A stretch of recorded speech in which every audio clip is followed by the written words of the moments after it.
मेरा मन मुझे मार देगा और ये बात आपसे कहते वक्त भी मुझे बहुत ज़्यादा डर लग रहा है और मेरा मन पे मेरा काबू नहीं है और मुझे हर पल सांस लेना भी मुश्किल हो गया है। कोई मेरी परिस्थिति समझ नहीं पा रहा है और आपसे उम्मीद है, तो आप कृपया मुझे बताएं इस मन को दोस्त मानूं या दुश्मन मानूं, क्या करूं?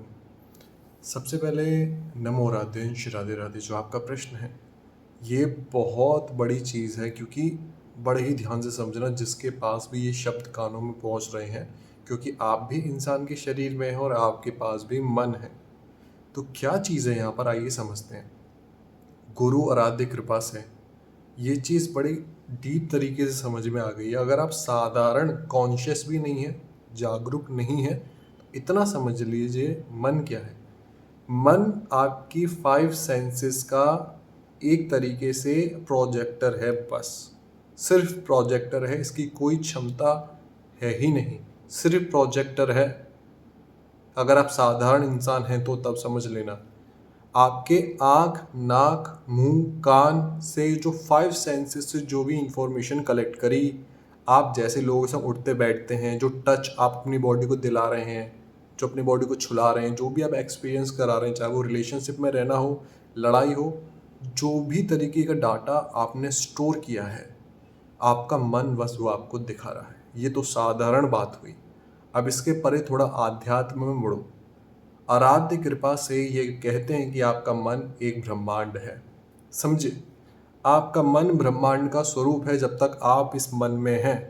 ये मन एक ऐसा स्पेस है, एक ऐसी जगह है जहाँ पर आप जैसा बर्ताव करते हैं अपने संग, सपोज आप अपने संग बहुत नकारात्मक बातें करते आए हैं, जैसे आप फेलियर हैं, आपकी ज़िंदगी अच्छी नहीं है, वो बहुत सारे जो शब्द जिनकी ऊर्जा नकारात्मक है। अब आपका जो मन स्पेस है, बहुत समय से ये ऊर्जा क्रिएट कर रहा है। अब इस ब्रह्मांड में जो भी नकारात्मक ऊर्जाएं हैं, जिन्होंने ऐसा किया है, एक तो आपका लालच कि आपको कुछ चाहिए, या मटेरियल वेल्थ, पैसा वगैरह कुछ भी, तो कोई भी इंटिटी, ऊर्जा किसी भी रूप में आपसे संपर्क करेगी मन में, और आपको लगेगा ये आपके थॉट हैं।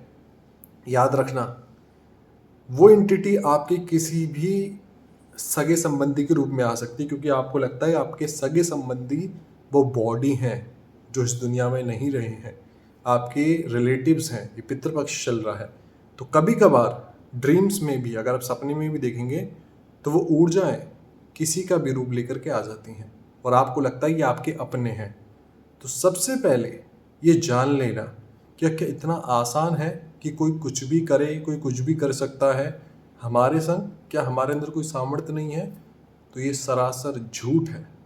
जी हाँ, सरासर झूठ है। हम आराध्य अंश एक कही हुई मजाक नहीं है। हम उसकी शक्ति से ही प्रकाशित होते हैं। अगर हम बोल पा रहे हैं इस वक्त, तो ये इसलिए बोल पा रहे हैं क्योंकि इस शरीर में सांसें चल रही हैं उस आराध्य की वजह से, जब तक वो चलाना चाहे। अब मन की क्या है? मन कुछ नहीं है।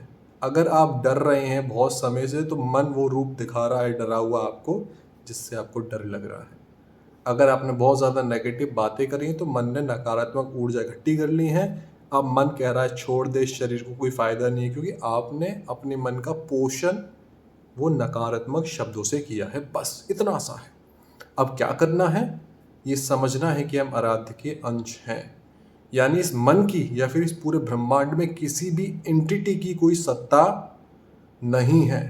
आपको कोई भी शरीर मिला है, कोई भी परिस्थिति मिली है, जन्म मिला, ये बहुत बड़ी बात है। इसमें सच में पहचानो, यही बहुत बड़ी बात है, एक ऐसा शरीर मिलना जिसमें इतनी कैपेबिलिटीज़ है। तो सबसे पहले ये जान लेना कि अपने लिए एक भी नकारात्मक शब्द नहीं बोलना। अब मन का संकल्प चेंज करने से पहले अपने आप को उससे कनेक्ट करना पड़ेगा जिसके हम हैं, हमें अपने आराध्य के अंश। तो नाम उस सुप्रीम सोर्सेस को हम बुलाते हैं कि हे आराध्य, हे परम स्वरूपा, आपकी कृपा से ये शब्द मेरे कानों में पड़ रहे हैं। तो ये शरीर आपने बनाया है, ये सांसें आप चला रहे हो, ये पूरा एनवायरनमेंट, ये पूरी माया आपकी रची है, ये जीवन आपका है। ये सच है और ये आपको उनको बोल देना है। अब आप सवार हो, तो आप जैसे हायर वाइब्रेशन वाली एनर्जी से कनेक्ट हो जाते हो, जो हमारे परमेश्वर हैं, नाम कोई भी हो, परमेश्वर, परम पिता, परमात्मा, अगर हम आत्मा तो परमात्मा, यानी कि उनसे हम आए हैं। जैसे ही आप ये बोलते हो तो आप डिस्कनेक्ट कर जाते हो जिनको भी आपने डायरेक्ट इनडायरेक्ट वे में इनवाइट कर लिया है, जिससे आपकी ऊर्जा का सर्कल नकारात्मक हो गया है। जिस तरीके से अभी आप हमसे बात कर रहे हैं, तो आप आराध्य के शब्दों को सुन रहे हैं, यानी वो शब्द आराध्य के हैं जो आपके कानों में भी पड़ रहे हैं। तो इसलिए सबसे पहला, इन 5 सेंसेस से हम कुछ भी नकारात्मक स्टोर नहीं करेंगे। जहाँ किसी की निंदा हो रही हो, किसी की बुराई हो रही हो, हम नहीं सुनेंगे, क्योंकि बुराई सुनने से उसके कर्म हमारे हो जाते हैं, क्योंकि उसकी एंटिटी के कर्म हमने उस वक्त गलत चर्चा में भागीदारी दे करके अपना रोल निभाया है गलत चीज़ को बढ़ाने में, तो वो कर्म हमारे हो गए। इसलिए घबराना नहीं है। अब हर वक्त आपको थोड़ा सांसों पर ध्यान देना है। पहली चीज़, पूरे समय में थोड़ा सांसों पर ध्यान देते हुए जीवन बिताओ। थोड़ी गहरी और डीप सांसें लेना शुरू करो और अपने ऊपर विश्वास रखो। इस मन की कोई सत्ता नहीं है। मन में हर एक आए विचार आपके नहीं है, तो मन की सुननी नहीं है। मन को ना दोस्त बनाना है ना दुश्मन, कोई रिश्ता नहीं। मन से हमें पूछने की ज़रूरत ही नहीं है, समझो। मन से पूछने की ज़रूरत ही नहीं है। हमें हमारे पास ये अधिकार दिया गया है, ये शरीर मुझ आत्मा को दिया गया है, तो मेरा अधिकार क्षेत्र है।